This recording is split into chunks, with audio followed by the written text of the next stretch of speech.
Praise the Lord. നമ്മുടെ കർത്താവും നമ്മുടെ രക്ഷിതാവുമായ യേശുക്രിസ്തുവിൻ്റെ അതിപരിശുദ്ധമായ നാമത്തിൽ എല്ലാ പ്രിയമുള്ളവർക്കും പ്രഭാതവന്ദനം. 2 ദിനവൃത്താന്തം 17-ാം അധ്യായം 3 മുതൽ 5 വരെയുള്ള വാക്യങ്ങൾ. യഹോശാഫാത്ത് തൻ്റെ പിതാവായ ദാവീദിൻ്റെ ആദ്യത്തെ വഴികളിൽ നടക്കുകയും ബാൽ വിഗ്രഹങ്ങളെ ആശ്രയിക്കാതെ തൻ്റെ പിതാവിൻ്റെ ദൈവത്തെ അന്വേഷിക്കുകയും ഇസ്രായേലിൻ്റെ ആചാരപ്രകാരം നടക്കാതെ ദൈവത്തിൻ്റെ കൽപ്പനകളെ അനുസരിച്ച് നടക്കുകയും ചെയ്തതുകൊണ്ട് യഹോവ അവനോടുകൂടെ ഉണ്ടായിരുന്നു. യഹോവ അവന് രാജ്യത്വം ഉറപ്പിച്ചു കൊടുത്തു. എല്ലാ യഹൂദയും യഹോശാഫാത്തിന് കാഴ്ച കൊണ്ടുവന്നു. അവന് ധനവും മാനവും വളരെ ഉണ്ടായി.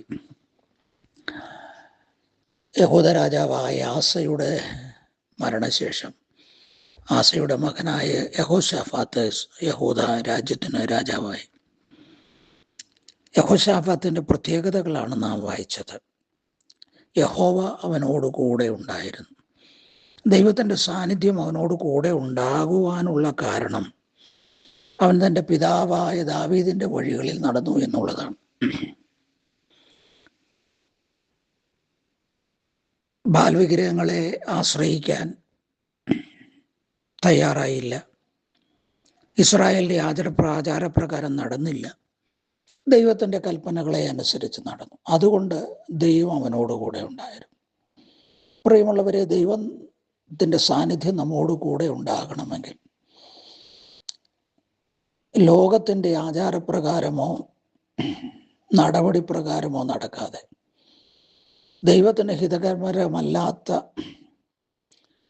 ആചാരാനുഷ്ഠാനങ്ങൾക്കും വിഗ്രഹാരാധനയ്ക്കും ഒന്നും തയ്യാറാകാതെ കർത്താവിൻ്റെ കൽപ്പനകളെ അനുസരിച്ച് നടന്നാൽ അവിടുത്തെ സാന്നിധ്യം നമ്മോട് കൂടെ ഉണ്ടാകും. യഹോശാഫാത്തിൻ്റെ ജീവിതത്തിൻ്റെ വിജയത്തിൻ്റെ രഹസ്യം അതായിരുന്നു. അതുകൊണ്ട് അവൻ്റെ രാജ്യത്വം ഉറപ്പിച്ചു എന്ന് മാത്രമല്ല, 6-ാം വാക്യത്തിൽ നാം വായിക്കുന്നത് അവൻ്റെ ഹൃദയം യഹോവയുടെ വഴികളിൽ ധൈര്യപ്പെട്ടു.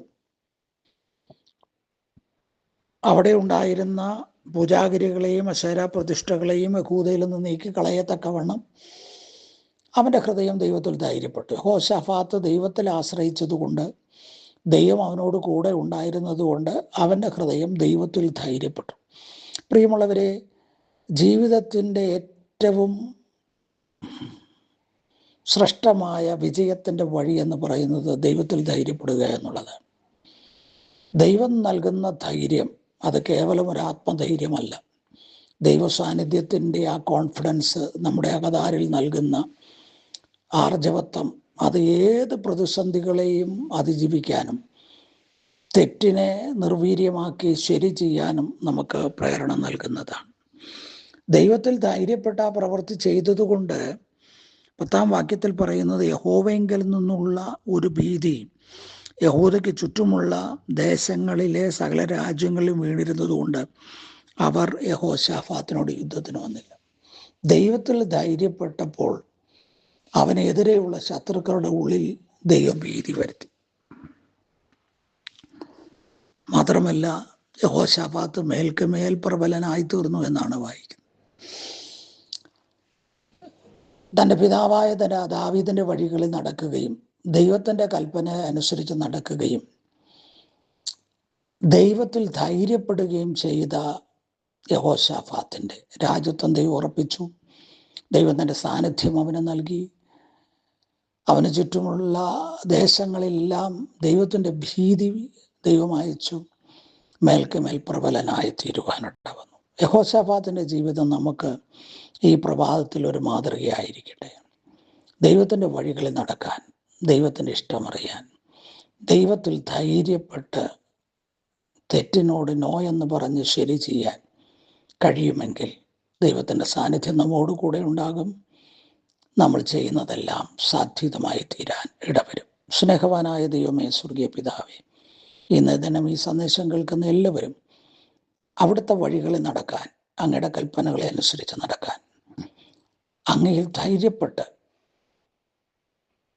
ശരി ചെയ്യാൻ കൃപ നൽകണമേ. അങ്ങയുടെ സഹിത്വം നിന്റെ മക്കളോട് കൂടെ ഇരുന്ന് അവർക്ക് അത് നൽകുന്ന ശുഭത നൽകണം. എല്ലാ മഹത്വവും അങ്ങേക്ക് വരണമേ.